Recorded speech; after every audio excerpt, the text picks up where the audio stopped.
زیادہ ہوئی اور موسم سرد ہے، اس لیے بہت کوئی طویل گفتگو کرنے کی بجائے اختصار سے کام لیتے ہوئے میں کوشش کروں گا جتنا آپ کا ذوق سلامت ہے اتنی کچھ گفتگو کی جائے۔ اللہ پاک مجھے حق کہنے، آپ سب کو حق سن کر اس پر عمل کرنے اور اسے عام کرنے کی توفیق عطا فرمائے۔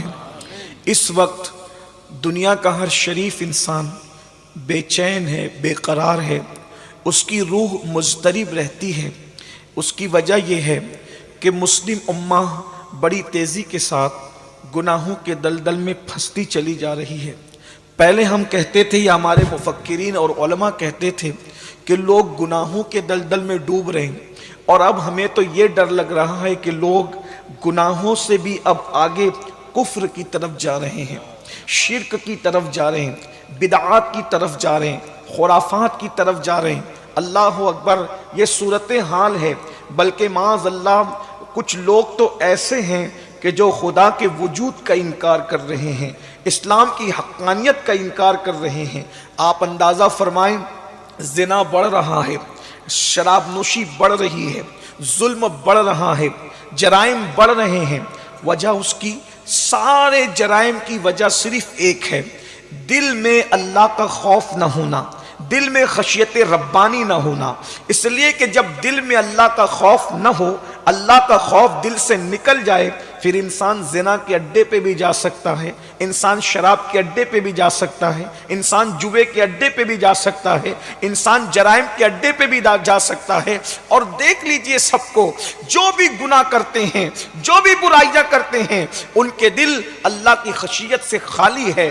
جب دل میں اللہ کا خوف نہیں ہوگا تو انسان وہ سب کچھ کر لے گا جس کی اس سے توقع نہیں ہے، اور جب اس کے دل میں اللہ کا ڈر پیدا ہو جائے، اس کے دل میں اللہ کی خشیت پیدا ہو جائے، اس کے دل میں اللہ کا خوف پیدا ہو جائے، پھر وہ مسجدوں کو ویران نہیں کرے گا بلکہ وہ خدا خانے کو آباد کرے گا، وہ شراب کے اڈوں کو آباد نہیں کرے گا بلکہ وہ عبادت گاہوں کو آباد کرے گا۔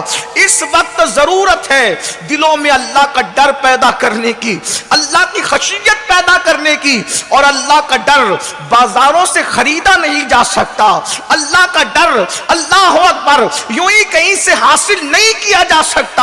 اللہ کا خوف مشروط کر دیا گیا ہے علم کے ساتھ۔ اللہ رب العزت ارشاد فرماتا ہے، انما یخشی اللہ من عبادہ العلماء، کہ بے شک اللہ کے بندوں میں اللہ سے ڈرنے والے وہ ہیں جو علم والے ہیں۔ پتہ چلا جب علم آتا ہے تو اللہ کا ڈر آتا ہے، علم آتا ہے اللہ کا خوف آتا ہے، علم آتا ہے اللہ کی خشیت آتی ہے۔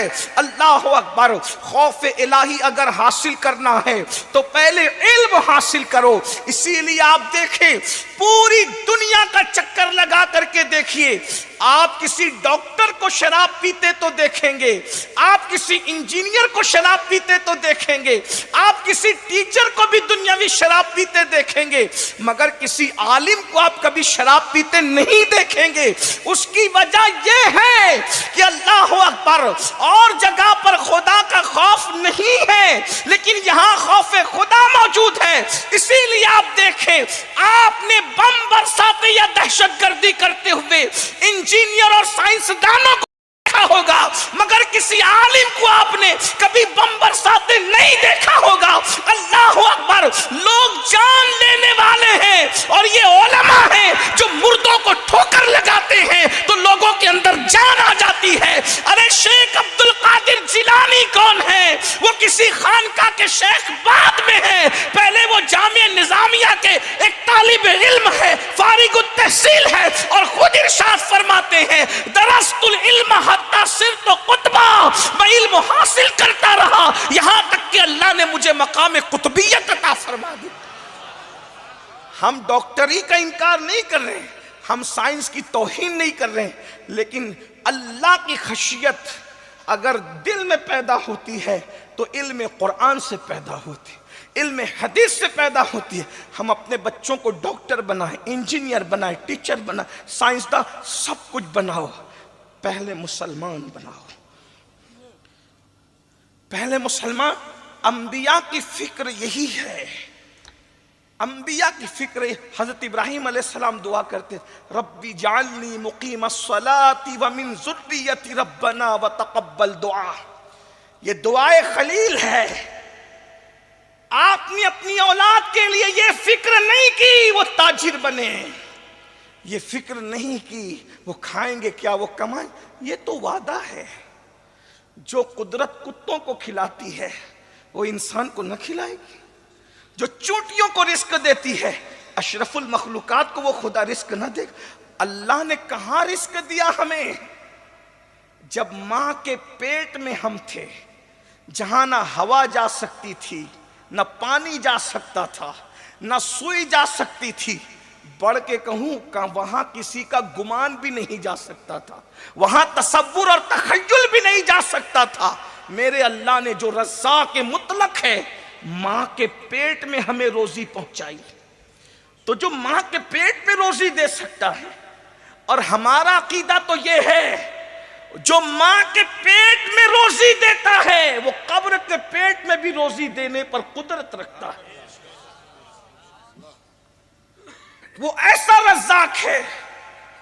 لیکن غور کیجئے، خلیل اللہ کو یہ فکر نہیں تھی کہ میرے بچے کھائیں گے کیا، میرے بچے کریں گے کیا، بلکہ فکر یہ تھی ربی جعلنی مقیم الصلاۃ ومن ذریتی ربنا وتقبل دعا. اللہ مجھے بھی قائم صلاۃ رکھنے والا بنا، اور میری ذریت کو، میری اولاد کو بھی نماز کا پابند بنا، اور میری دعا کو قبول فرما.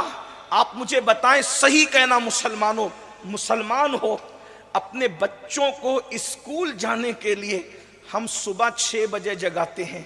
کبھی ہم نے صبح 6 بجے فجر کی نماز کے لیے بھی اپنے بچوں کو جگایا؟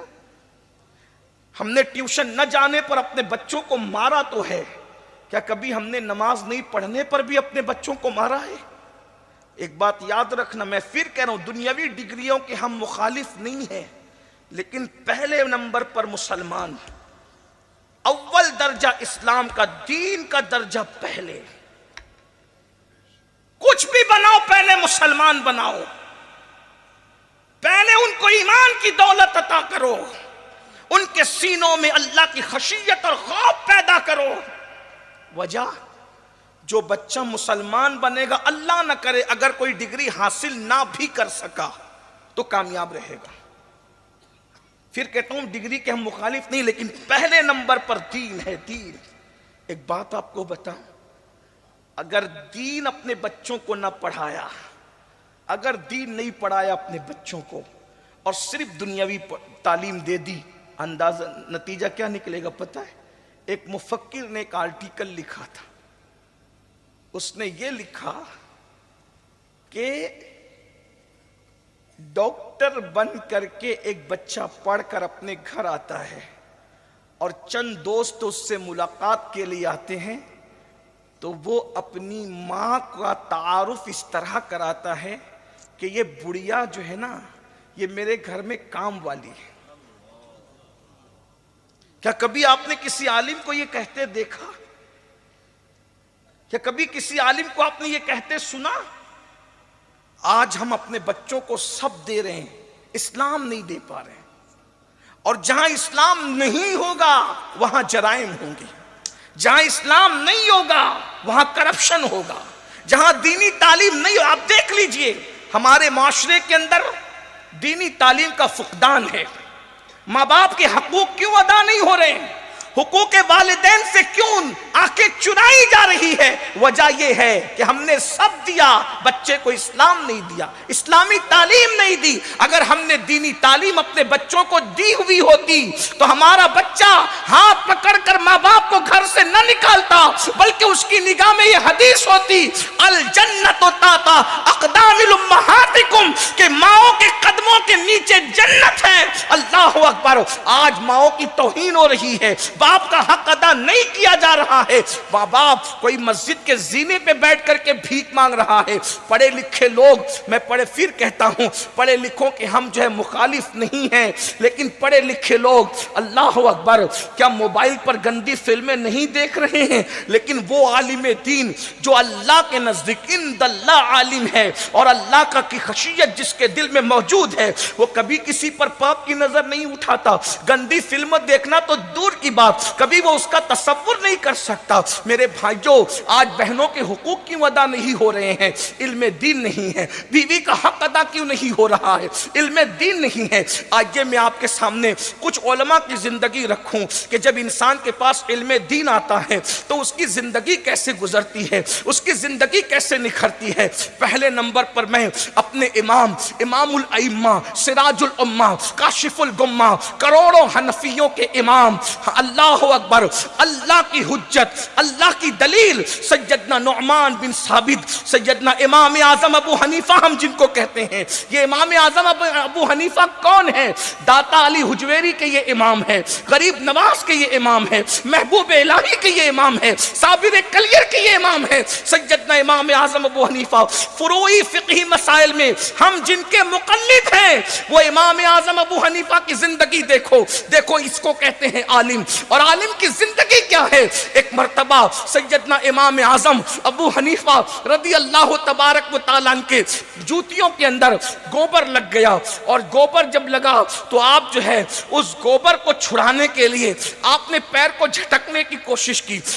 ذرا غور کرنا، جب اللہ کا خوف دل میں آتا ہے زندگی کتنی محتاط ہو جاتی ہے، زندگی میں کتنی احتیاط پیدا ہو جاتی ہے. اللہ اکبر، پیر کو جھٹکنے کی کوشش کی. اللہ اکبر، وہ پیر کی جوتی میں گوبر لگا ہوا تھا، پیر جھٹک کر کے چھڑانا چاہتے تھے گوبر کو، لیکن وہ گوبر اڑا اور اڑنے کے بعد دیوار پر جا کر کے لگ گیا. دیواریں اس دور میں مٹی کی ہوا کرتی تھی. امام اعظم ابو حنیفہ نے اب وہ مٹی کی دیوار سے گوبر کو صاف کرنے کی کوشش کی تو دیوار کی مٹی کا جب وہ نکل گئی، دیوار کی مٹی کا نکلنا تھا. اللہ اکبر، یہ ہے یخش اللہ کی منزل پر فائز لوگ، یہ ہے اللہ والے لوگ، یہ ہے علماء لوگ، یہ ہے نائبین رسول. اللہ اکبر، اللہ اکبر. امام اعظم ابو حنیفہ تڑپ گئے، کسی کی دیوار کی مٹی میری وجہ سے گر گئی، اب اس سے معافی مانگنا چاہیے. اس لیے کہ حقوق اللہ کا معاملہ یہ ہے، اگر کوئی حق اللہ میں کوتاہی کرے، اللہ بے نیاز ہے، چاہے تو اللہ عذاب دے، چاہے تو اس کو معاف کر دے. لیکن اگر کسی نے بندے کی حق تلفی کی، جب تک کہ بندہ معاف نہیں کرے گا اللہ بھی معاف نہیں کرے گا. امام اعظم ابو حنیفہ تڑپ گئے. میدان محشر کا منظر نگاہوں کے سامنے آ گیا، وہ میدان محشر جہاں کوئی کسی کا پرسان حال نہیں، نہ ماں بیٹے کی پرسان حال، نہ بھائی بھائی کا پرسان حال، وہاں کوئی کسی کا مددگار نہیں مگر یہ کہ اللہ جسے اذن عطا کرے. تڑپ گئے اور اس کے بعد اتفاق سے اس کے دروازے پر آپ نے دستک دی تو وہ بندہ باہر آیا جو امام اعظم کا مقروض تھا، امام اعظم سے اس نے قرض لیا تھا. ایک بات یہ بھی میں تمہیں بتا دوں، ہمارے بزرگان دین وہ تھے، اتنے مالدار تھے علماء ہو کر کہ پبلک ان سے قرض لیا کرتی تھی. یعنی کہ وہ تاجر بھی تھے، وہ عالم بھی تھے. لیکن آج تو حال یہ ہے، ہم نے علماء کو غریب کرنے کا خیال کر لیا ہے. یہ ہمارے محتاج بن کر کے رہیں، یہ ہمارے دست نگر بن کر کے رہیں، یہ ہمارے آگے ہاتھ پھیلاتے رہیں. اللہ اکبر. کسی دنیا دار کو ترقی پر دیکھیں تو ہمارے ماتھے پہ شکن نہیں آتا، لیکن عالم کے ہاتھ میں آئی فون دیکھیں یا اس کو اچھی بائک پر دیکھیں، اچھی سواری پر دیکھیں تو آپس میں باتیں کرتے ہیں.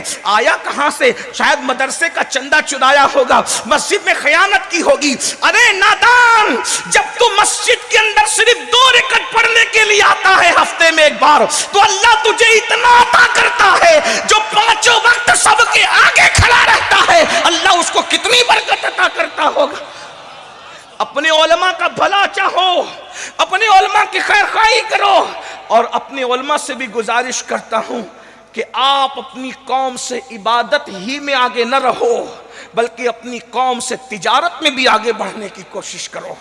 ہمیں تو بہت آگے جانا ہے میں کہاں رکتا ہوں، عرش و فرش کی آواز سے مجھ کو جانا ہے بہت اونچا، حد پرواز سے ستاروں کے آگے جہاں اور بھی ہے ابھی عشق کے امتحان اور بھی ہے، تو شاہی ہے پرواز ہے کام تیرا، تیرے سامنے آسماں اور بھی ہے۔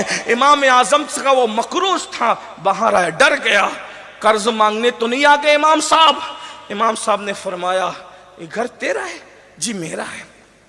میرے جوتی میں گوبر لگا تھا، میں وہ چھڑانے لگا تو اس پہ چلا گیا، نکالنے کی کوشش کی تو مٹی نکل آئی۔ ایک کام کر، جتنا قرض میرا تجھ پہ نکلتا ہے وہ سب میں تجھے معاف کرتا ہوں، تو مجھے یہ معاملہ معاف کر دے تاکہ قیامت کے دن اللہ کی بارگاہ میں میری پکڑ نہ ہو۔ یہ ہے علماء جن کے پاس خشیت ہوتی ہے، ان کی زندگی یہ گزرتی۔ بڑھ کر میں ایک جملہ کہوں، برا نہ مانے تو، ہم بڑے مدرسے کے فارغ کو عالم نہیں کہتے، پڑھا لکھا کہتے ہیں، لیکن عالم حقیقت میں وہی ہے جو یخشی اللہ کی منزل پر فائز ہے۔ جہاں یخشی اللہ نہیں ہے وہ پڑھا لکھا تو ہے مگر عالم ربانی نہیں ہو سکتا۔ ورنہ ابن تیمیہ کے لیے آپ کا کیا خیال ہے، اشرف علی کے لیے آپ کا خیال ہے، گنگوہی کے لیے آپ کا کیا خیال ہے؟ اتنا یاد رکھ، یہ پڑھے لکھے تو تھے مگر عالم ربانی نہیں تھے۔ اگر عالم ربانی ہوتے تو اللہ کا خوف ہوتا، اور اللہ کا خوف والا تو ایک عام آدمی کی حق تلفی نہیں کرتا، وہ رسول کی حق تلفی کیسے کر سکتا؟ اور جو رسول کی حق تلفی کرے وہ مومن نہیں ہو سکتا، وہ عالم کیسے ہو سکتا؟ اس لیے یاد رکھنا، جہاں یخشی اللہ ہے، جہاں اللہ کا خوف ہے، وہیں پر فیضان علم موجود ہے۔ آئیے آج